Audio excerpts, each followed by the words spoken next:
What if I told you that everything you thought you knew about the history of the Americas was wrong? For decades, we've accepted the standard narrative. A few thousand years ago, nomadic tribes crossed the Bering Strait, and slowly, over millennia, they evolved into the cultures we know today. The Maya, the Inca, the Aztec. It's a clean, linear story. But what if history isn't clean? What if, scattered across the vast landscapes of the pre-Columbian world, are artifacts, structures, and technologies that completely defy that timeline? Things that simply shouldn't exist, yet they do. Imagine civilizations with engineering so precise it matches our laser-cut modern technology. Imagine finding proof that ancient Americans were trading with people from across the oceans, long before Columbus was even born. It sounds like science fiction, but the evidence is real, and it's been hidden in plain sight. Let's start with a mind-bending puzzle: the Acámbaro figures. In the 1940s, near Acámbaro, Mexico, thousands of clay figurines were unearthed. And these weren't just simple pots. They depicted humans interacting with creatures that are supposed to be extinct. Dinosaurs. Triceratops, Brontosaurus, all found in a layer that predates accepted human habitation in the area by thousands of years. Conventional history calls them a hoax. But can a single amateur excavator, working tirelessly, fabricate over 30,000 intricate, diverse artifacts? Artifacts that, when first discovered, immediately sparked a global controversy. It forces you to ask, were humans and dinosaurs contemporaries in the Americas? Or is there a chapter of history we've collectively decided to erase? I used to believe the standard historical accounts of ancient America, just like you. The textbooks seemed conclusive, until I stumbled upon something truly baffling: artifacts and structures that make absolutely no sense within the accepted timeline. Think about the precision of the Nazca lines, giant geoglyphs that can only be perfectly understood from thousands of feet in the air. How could a culture supposedly limited to simple tools achieve such impossible geometry and scale without the ability to fly or sophisticated surveying equipment? The numbers simply don't add up. The weight of these anomalies, these impossible discoveries, suggests one thing: the established narrative is fundamentally broken. The story we've been told is incomplete, perhaps even deliberately misleading. Join me as we explore these mind-bending pre-Columbian anomalies and discover the secrets that conventional histories simply can't explain. We're about to explore the metallic objects that defy metallurgy, the stone walls that defy engineering, and the genetic evidence that defies migration theories. Get ready to have your mind blown. We're opening the anomaly files, and we're about to rewrite the chapters of human history. Welcome back to the Anomaly Files. In this section, we move beyond speculation and dive into the concrete, physical evidence that simply refuses to fit the textbook narrative. We're talking about artifacts that, by all established rules of history, should not exist in the layers of Earth where they were found. First, let's talk metallurgy. We're told that sophisticated metalworking in the Americas began relatively late, developing slowly. But then you encounter objects like the intricate metallic figures discovered in ancient burial sites across Colombia and Ecuador, sometimes predating known metallurgical techniques by millennia. These aren't just simple gold nuggets. They are incredibly complex pieces, often featuring alloys and craftsmanship that suggest a mastery of heat and shaping processes that were supposedly unknown. But perhaps the most baffling example comes from the shores of Lake Titicaca in Bolivia, the Fuente Magna bowl. This single, ceramic artifact, discovered in the 1950s, is arguably one of the most controversial objects in South American archaeology. On its surface, it features distinct geometric motifs common to the Tiwanaku culture. But on the inside, there are clear inscriptions that several scholars have identified as a form of Sumerian cuneiform or Proto-Cuneiform script, a language system from ancient Mesopotamia. Now stop and think about that. Sumeria is thousands of miles away, across two oceans, and existed thousands of years before the accepted date of this bowl's placement. The conventional response is to dismiss it as a hoax, but physical analysis suggests the bowl is genuinely ancient, found in context with other Tiwanaku pieces.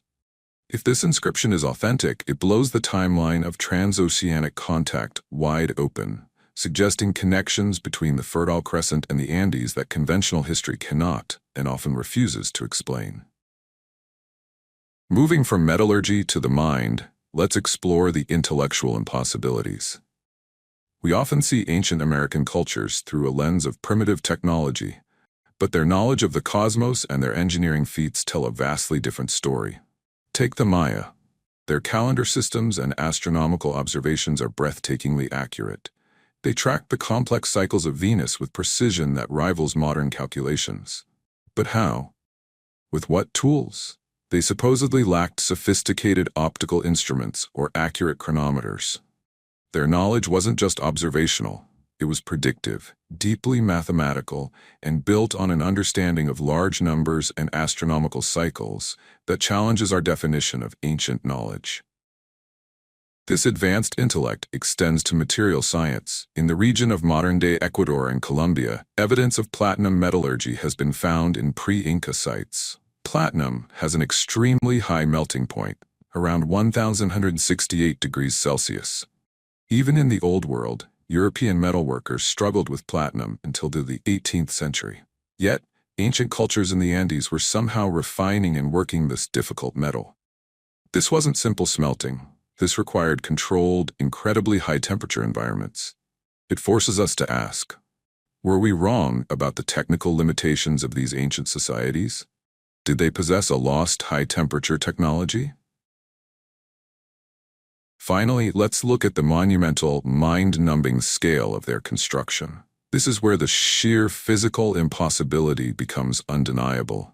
We look at structures like Sacsayhuaman in Peru, a megalithic fortress near Cusco.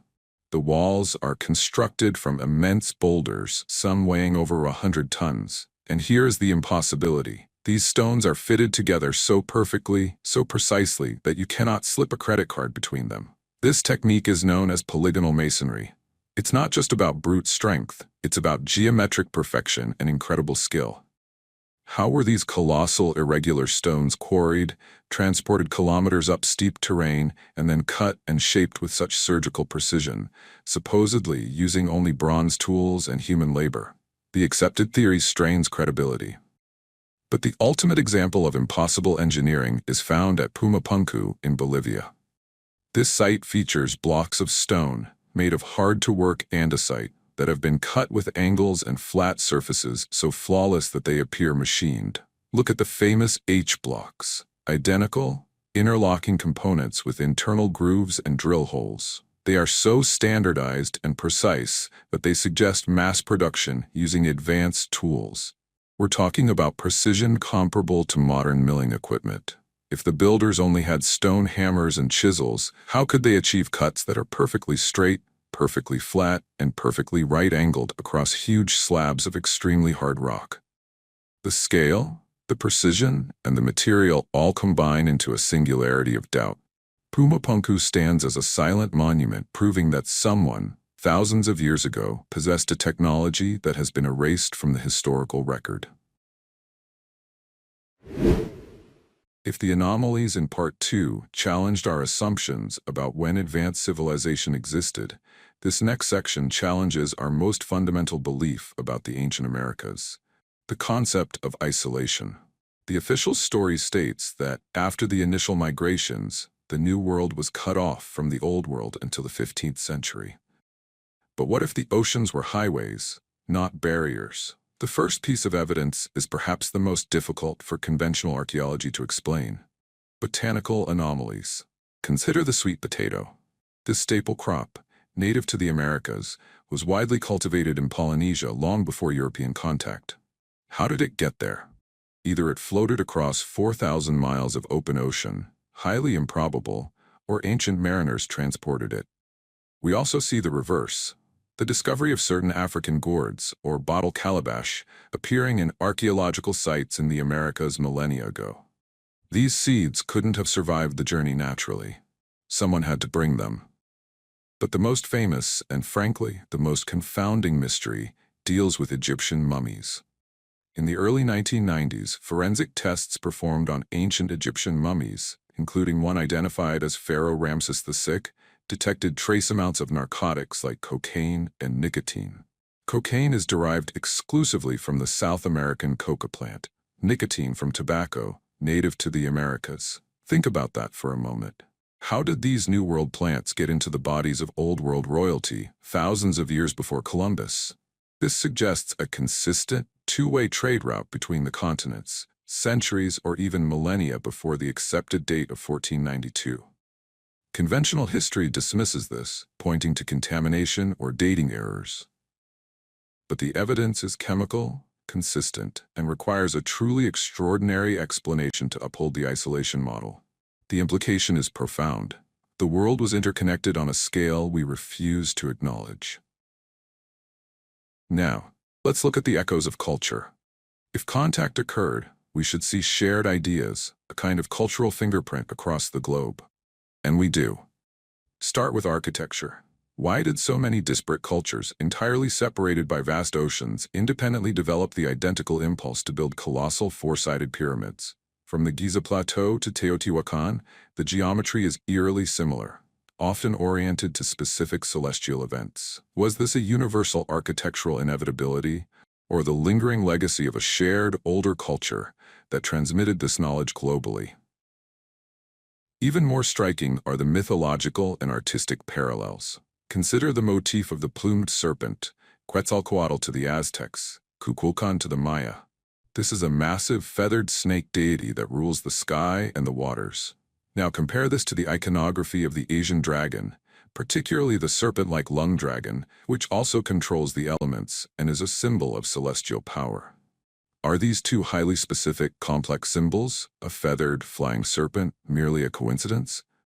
Or did an idea, a piece of mythology, travel across the Pacific? The similarities extend even to creation myths. Nearly every major culture in the world, including the ancient Americas, possesses a story of a great flood that wiped out humanity, saved only by a righteous family in an ark or boat. To have such a specific narrative detail replicated in the Andes, in Mesopotamia, in China, and in Europe demands a serious consideration of cross-pollination. These aren't just similar ideas, they are specific, complex symbolic systems that suggest either a shared, hyper-ancient source or extensive, consistent contact. We conclude this section by focusing on the mother culture of Mesoamerica, the Olmec.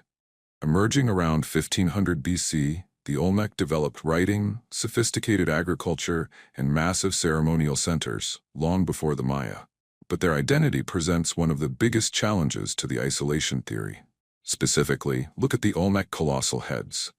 These massive basalt sculptures depict human faces wearing what appear to be tight-fitting helmets. The faces themselves are strikingly robust, featuring broad, flat noses, full lips, and heavy jowls. For decades, researchers have pointed out the undeniable visual resemblance to features commonly associated with people of African descent. If the Olmec, the foundational culture of Mesoamerica, are indeed representing visitors or a founding population that had roots in ancient Africa, it completely dismantles the Bering Strait theory as the sole entry point to the Americas. It implies that advanced, long-distance maritime travel was not only possible but happened, bringing people from the other side of the Atlantic to the Gulf Coast of Mexico thousands of years ago. Furthermore, some controversial linguistic theories suggest parallels between certain Olmec glyphs and symbols found in early African scripts. While fiercely debated, the collective evidence, the statues, the possible scripts, the botanical evidence, paints a picture of a pre-Columbian America that was not a forgotten, isolated continent, but a full and active participant in a vast global exchange of goods, genetics, and ideas. The Olmec heads are not just stone portraits. They are colossal proof that we must widen our lens and look across the ocean to truly understand who first shaped this continent. We've spent the first half of this video laying out the anomalies, the physical evidence that defies the established narrative, but it would be intellectually dishonest not to explore the other side of this great debate. The arguments put forth by mainstream archaeologists and historians who staunchly reject these claims. The general academic response to these anomalies is threefold: fraud, misinterpretation, or pareidolia. Take the Acambaro figures, those dinosaur figurines we discussed. Mainstream archaeology argues they are an elaborate, modern hoax created by local artisans to capitalize on tourist interest. They point to inconsistent dating methods and the sheer novelty of the finds. The argument is, essentially, if it's too good to be true, it's fake. When it comes to the monumental structures, like the impossible precision of Puma Punku or Sacsayhuaman, the argument shifts to a focus on time and labor. Academics don't deny the precision. They simply assert that ancient builders achieved it through an immense expenditure of time and an ingenious use of simple technology, not with lost high-tech tools. They claim that centuries of slow, painstaking abrasion with stone tools, combined with human ingenuity, explains the perfect fits. The precision is attributed to skill, not technology. For the cross-continental connections, like the Sumerian script on the Fuente Magna bowl or the cocaine mummies, the debate is even fiercer. The Fuente Magna bowl is called a modern forgery or a case of simple misidentification, that the script is merely local Tiwanaku iconography that happens to look like cuneiform, pareidolia. The mummy evidence is dismissed as modern contamination from museum handlers or the use of tobacco cocaine in ritual settings long after the burial. The core belief remains: extraordinary claims require extraordinary proof, and to many academics the proof for pre-Columbian contact simply hasn't met that bar yet. So the anomalies have counter-arguments. But why is the historical community so fiercely resistant to even considering the possibility that a few of these counter-arguments might be wrong? Why is the debate often shut down rather than opened up? This leads us to the critical issue of suppression and the power structure of history. Historically, challenging the narrative is dangerous to an academic career. Archaeology, like any field, is funded by institutions, governments, and grants. If a young researcher publishes a paper suggesting a pre-Columbian connection to Africa, they risk losing funding, tenure, and professional respect. The pressure to conform to the established Bering Strait-only model is immense. This model is the bedrock of Western academic understanding of the Americas, and challenging it means destabilizing thousands of doctoral theses, hundreds of textbooks, and entire museum wings. We've seen historical instances where anomalous discoveries were literally hidden. One famous example involves the Smithsonian Institution's alleged dismissal or downplaying of reports concerning unusual skeletal remains, including so-called giants, that didn't fit the prevailing narrative of small, homogeneous populations migrating across the Bering Land Bridge.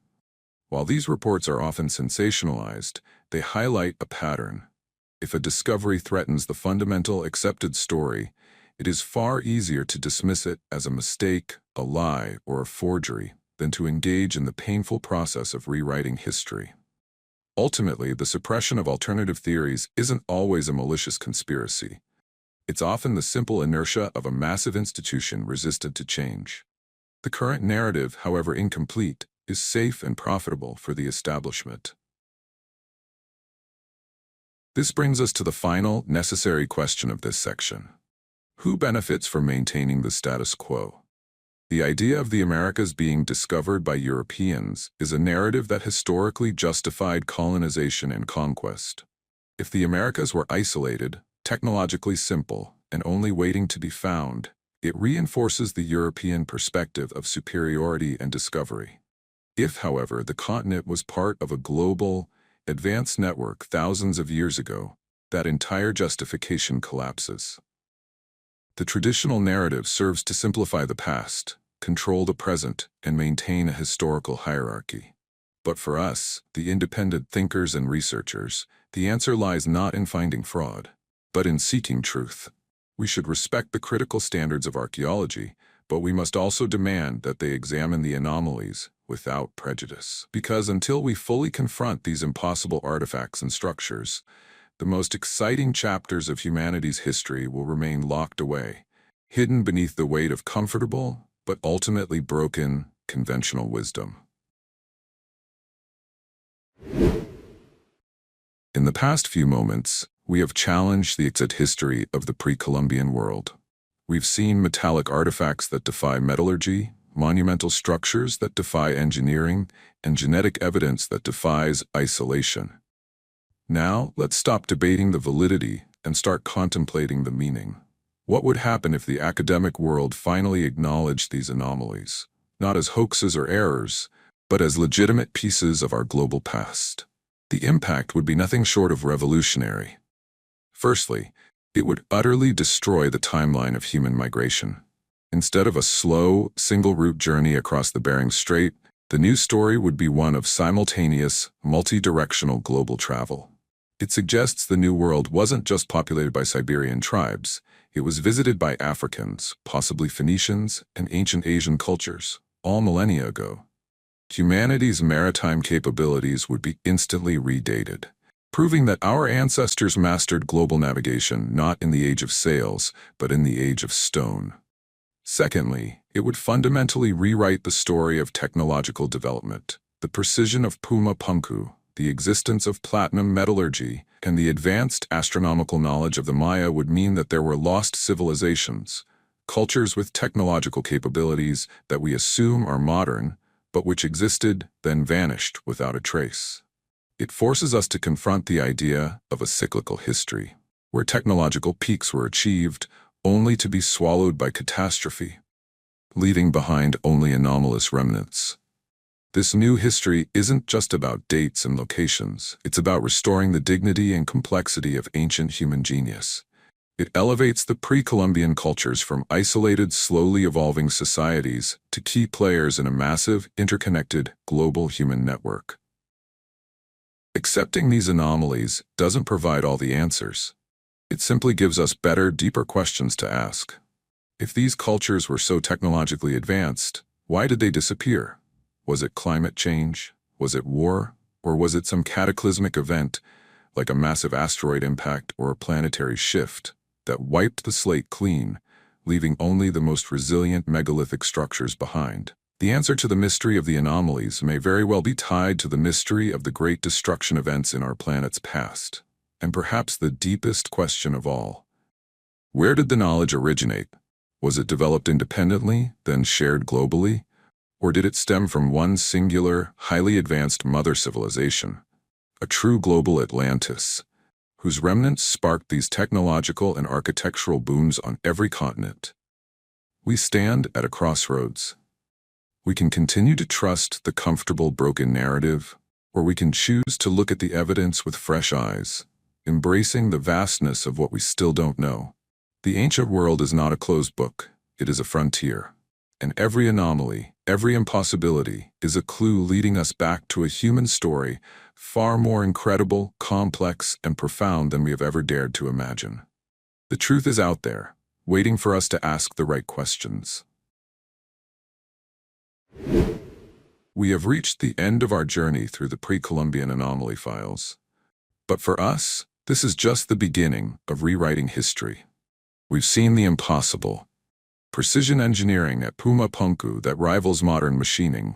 Botanical evidence suggesting ancient trade between Africa and the Americas, and artifacts that place advanced knowledge centuries before it should have existed. The truth is, the current historical narrative is simply a collection of accepted theories. And theories must be updated when faced with overwhelming physical evidence. The anomalies are not errors, they are clues. Clues leading us back to a human past far more complex, interconnected, and technologically profound than we have ever been told.